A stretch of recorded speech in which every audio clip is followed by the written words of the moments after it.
আজ ঝাড়খণ্ডের জন্যই খুবই গুরুত্বপূর্ণ, কারণ ইডির মুখোমুখি মুখ্যমন্ত্রী হেমন্ত সোরেন। মুখ্যমন্ত্রীর বাসভবনে যাবে ইডি আধিকারিকরা। মুখ্যমন্ত্রীর বাড়ি পর্যন্ত কড়া নিরাপত্তায় মোড়া হয়েছে। বেলা 1টা থেকে হেমন্ত সোরেনকে জিজ্ঞাসাবাদ করবে ইডি। রাঁচি জমি কেলেঙ্কারি মামলায় মুখ্যমন্ত্রীকে জিজ্ঞাসাবাদ, এই গোটা বিষয়গুলো সামনে আসছে। এই মুহূর্তে কড়া নিরাপত্তার ছবিটাও আপনাদেরকে দেখাচ্ছি সরাসরি। ইন্দ্রাণী আমাদের প্রতিনিধি আমাদের সঙ্গে রয়েছে। ইন্দ্রাণী, এই মুহূর্তে ঠিক কি আপডেট রয়েছে?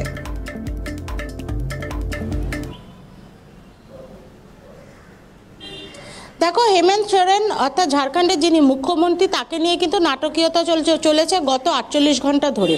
41 ঘন্টা নিখোঁজ ছিলেন তিনি। এমনকি ঝাড়খণ্ড বিজেপির পক্ষ থেকে তার জন্য একটি ইস্তাহারও, তিনি নিখোঁজ বলে একটি ইস্তাহারও প্রকাশ করা হয়।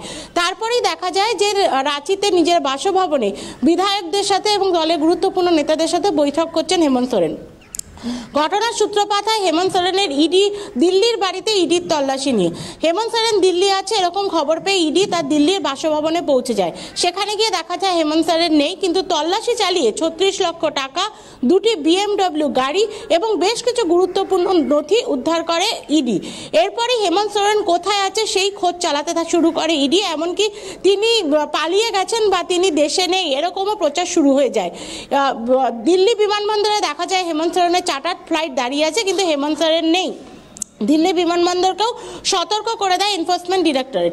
এরপরে গতকাল বিকালের দিকে দেখা যায় হেমন্ত সোরেন পৌঁছে গিয়েছেন রাঁচি এবং সেখানে তিনি তার যে ঘনিষ্ঠ বিধায়করা রয়েছেন এবং যারা দলের শীর্ষ নেতৃত্ব তাদের সাথে তিনি বৈঠক করছেন। আজ সকালের চিত্রটা যদি তোমাকে বলি, তাহলে হেমন্ত সোরেনের বাড়ির সামনে কিন্তু 144 জারি করা হয়েছে, কারণ আজ সকাল 1টা থেকে এনফোর্সমেন্ট ডিরেক্টরেটের আধিকারিকরা হেমন্ত সোরেনের বাড়িতে গিয়ে তাকে জিজ্ঞাসাবাদ করবেন। সূত্রের মাধ্যমে আরও যেটা জল্পনা উঠছে যে আজই কিন্তু গ্রেপ্তার হতে পারেন বা গ্রেপ্তার হওয়ার একটা আশঙ্কা করছেন হেমন্ত সোরেন। সেই কারণে তার স্ত্রী কল্পনা সোরেনকেও কিন্তু তড়িঘড়ি ঝাড়খণ্ডের মুখ্যমন্ত্রী হিসাবে নিযুক্ত করা হতে পারে বলেও আমরা সূত্রের মাধ্যমে জানতে পারছি। আর্থিক দুর্নীতি মামলায় এর আগে 9 বার ইডির হাজিরা এড়িয়ে গিয়েছে হেমন্ত সোরেন। ইডি তাকে 9 বার তলব করেছিল, সেই হাজিরা তিনি এড়িয়ে গিয়েছেন।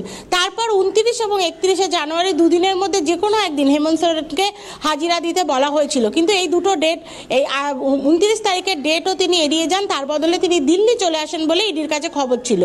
31 তারিখ তিনি হাজিরা দেবেন বলেই আমরা জানতে পারছি এবং আজকে দুপুর 1টা থেকে হেমন্ত সোরেনের রাঁচিতে যে বাসভবন আছে সেখানে গিয়ে ইডি আধিকারিকরা তাকে জিজ্ঞাসাবাদ করবেন। গতকাল হেমন্ত সোরেন নিজেই ইডির আধিকারিকদের সাথে কথা বলতে এবং তার রাঁচির বাসভবনে এসে যাতে তারা জিজ্ঞাসাবাদ করেন এই বিষয়ে সম্মত হয়েছিলেন। ইন্দ্রাণী, সে জায়গায় দাঁড়িয়ে একাধিকবার যে প্রশ্ন সামনে এসেছে এবং যে ছবিও আমরা অন্যদিকে দেখাচ্ছি যে মুখ্যমন্ত্রীর বাসভবনে ইডির আধিকারিকদের যাওয়ার কথা রয়েছে এবং ইতিমধ্যেই কড়া নিরাপত্তা বেষ্টনীতে রীতিমতো তার বাড়ির চত্বর মুড়ে ফেলা হয়েছে।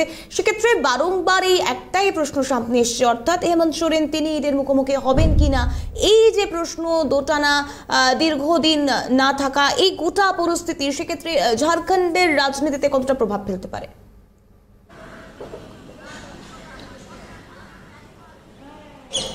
দেখো, অবশ্যই ঝাড়খণ্ডের রাজনীতিতে এটা একটা বড় ঘটনা। প্রায় 41 ঘন্টা মুখ্যমন্ত্রীর নিখোঁজ থাকা এবং তারপর প্রধান বিরোধী দল বিজেপির তাকে ভাগোড়া বলে উল্লেখ করা, অর্থাৎ তিনি পালিয়ে গেছেন বলে উল্লেখ করা, এমনকি বিজ্ঞপ্তি প্রকাশ।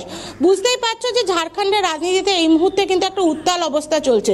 হেমন্ত সোরেন যিনি 9 বার ইডির হাজিরা এড়িয়েছেন, সেটা নিয়েও প্রশ্ন তুলতে শুরু করেছে বিজেপি যে কেন তিনি ইডির হাজিরা এড়িয়ে যাচ্ছেন।